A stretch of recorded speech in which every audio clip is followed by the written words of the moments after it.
Imagine a single family, so powerful. They financed kings, created popes, controlled the money supply of Europe, transformed art forever, and laid the foundations of the modern banking system. A family whose influence was so deep that without them, there would be no Michelangelo, no Da Vinci, no Renaissance. Their name was Medici. And this is the untold story of how a modest family of wool traders in Florence became the creators of modern finance, the architects of political power, and the invisible hand controlling Europe for over 300 years. Welcome to the Wealth Timeline, and today we dive into the rise, the brilliance, the manipulations, and the legacy of the Medici, the family that invented banking power. To understand the Medici, we must first understand Florence, the city of their birth. In the 1300s, Florence wasn't a political superpower like Rome or Paris. It had no king, no empire, no armies spread across continents. But it had something more important: money. Florence was the financial beating heart of Europe. Its currency, the gold florin, was the dollar of its time. Bankers, merchants, and traders came from across the continent to do business here. And in the middle of this financial whirlwind was a family who had been quietly rising through the ranks, not with swords or crowns, but with books, numbers, and trust: the Medici family. Before they became bankers, the Medici were wool merchants, not particularly rich, not particularly famous. Their early wealth came from the Arte della Lana, the wool guild, which was the backbone of Florence's economy. But the real turning point came with one man, Giovanni de' Medici, the father of the Medici banking dynasty. Giovanni wasn't flamboyant. He wasn't a warrior. He didn't belong to the noble elite, but he had two things many others didn't: business instinct and discretion. In a world where bankers flaunted their wealth, Giovanni stayed modest, careful, and under the radar. And that humility made clients trust him. In 1397, he opened the Medici Bank, and banking would never be the same again. The Medici Bank wasn't just another bank. It was a revolution in financial engineering. Here's what they invented or perfected centuries before Wall Street. 1. Double-entry bookkeeping, a system recording credits and debits separately. This may sound simple, but it allowed unprecedented accuracy and reduced fraud. 2. Letters of credit. Instead of carrying gold across dangerous lands, merchants used Medici paper notes. This was the ancestor of modern banking transfers. 3. Branch banking. The Medici were the first to build a network of branches across Europe: Rome, Venice, London, Bruges, Geneva, Avignon. One unified financial machine controlled from Florence. 4. Currency exchange. They made fortunes converting currencies for merchants and kings. A profitable business because they mastered exchange rates like no one else. 5. Relationship banking. The Medici didn't just lend money. They built alliances with powerful clients: popes, nobles, governments.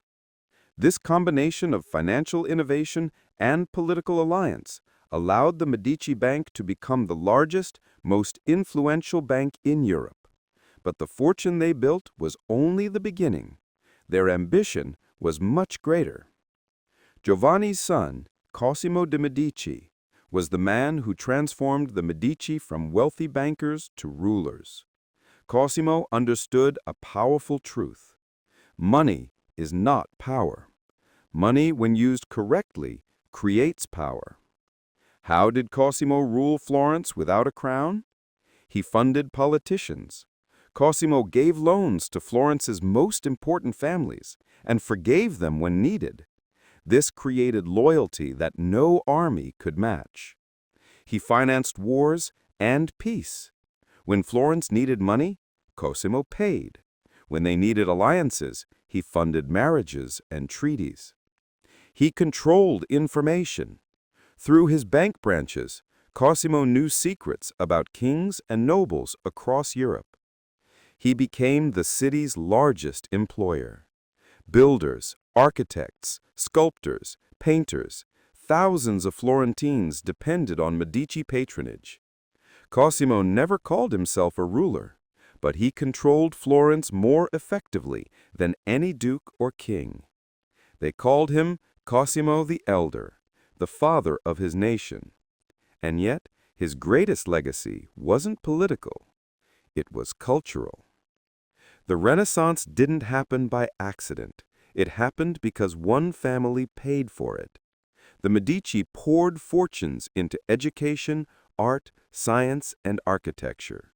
They funded Brunelleschi, who built Florence's cathedral dome; Donatello, pioneer of Renaissance sculpture; Botticelli, the genius behind Birth of Venus; Michelangelo, discovered as a young prodigy in Medici Gardens; Leonardo da Vinci, who studied anatomy with Medici support. They built libraries, sponsored scholars, revived ancient Greek texts, and encouraged scientific thought. Why? Because they believed that art and knowledge could legitimize their power. And it worked. Florence became the cultural capital of the world, and the Medici became the immortal patrons of the Renaissance. When you control money, you influence politics, but when you control religion, you influence the world. The Medici Bank handled much of the Vatican's finances, so when the time came, it was no surprise that the Church turned to them. The Medici produced two popes: Pope Leo X, born Giovanni de' Medici, a patron of art, lavish spender, and political strategist; Pope Clement VII, Giulio de' Medici, a complex figure who navigated wars, rebellions, and the rise of Protestantism. Under these popes, the Medici reached their peak of global influence. Their decisions shaped empires, sparked conflicts, and changed the Church forever. At their peak, the Medici controlled the largest bank in Europe, the government of Florence, the papacy, the greatest artists in history, diplomatic networks across kingdoms. But even giants fall. What led to the decline of the Medici Bank? 1. Bad investments. Branches in London and Bruges made disastrous loans to kings who never repaid. 2. Overexpansion. The Medici Bank grew too big, too fast. 3. Political enemies. Rivals in Florence plotted against them, leading to temporary exiles. 4. Nepotism. Later generations managed the bank poorly. By the late 1400s, the Medici Bank collapsed. But the family did not.